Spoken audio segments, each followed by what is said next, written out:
चलाओ सरकार। Hello hello, जय मसी तथा नमस्कार। म हुँ लोक बहादुर पुन, नेपाली भैया काम चलाऊ पत्रकार। म आफू हाँसेर अरूलाई हँसाउन चाहन्छु। म आफू बाँचेर अरूलाई बचाउन चाहन्छु, तर कसको नाममा? प्रभु यीशु ख्रीष्टको नाउँमा। कुरा बुझ्नुभयो? कुरो बुझ्नुभयो कि नै? हो, त्यही हो क्या कुराकानी। ल सम्पूर्ण दर्शकबिन सबैजनाले ध्यान दिएर सुन्नु होला है। म एउटा येशू प्रभुको प्रेमको बारेमा भन्न चाहन्छु र हाम्रो यो देशको बारेमा भन्न चाहन्छु। किनभने हाम्रो देश नेपाल आज किन विश्वको गरिबको लिस्टमा परिरहेको छ थाहा छ तपाईँहरूलाई?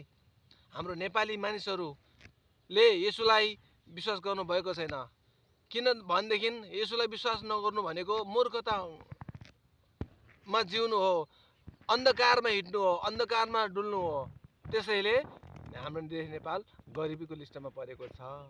किनभने हाम्रो देश चलाउने हाम्रो अगुवा नेताहरू, लिडरसिपहरू, मन्त्री, प्रधानमन्त्री, राष्ट्रपतिहरूले हैन, देशको अभिभावक हुनुहुन्छ नि उहाँहरू त। देशको अभिभावक भइसकेपछि देश चलाउने मान्छेले, अभिभावकले उनीहरूलाई चाहिँ सत्ता पाइसकेपछि आफ्नो चाहिँ नेतृत्व गर्ने एउटा जिम्मेवारी पाइसकेपछि आफ्नो असल तरिकाले भूमिका निर्वाह गर्नुपर्ने हो नि, उहाँहरूले गर्नुभएको छैन।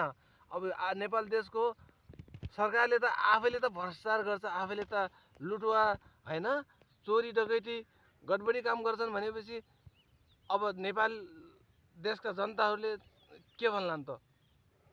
यो कुन कन्टेन्ट हो, कताबाट आयो अहिले?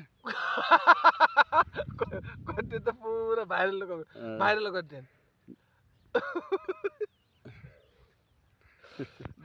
यो पनि ठिक छ।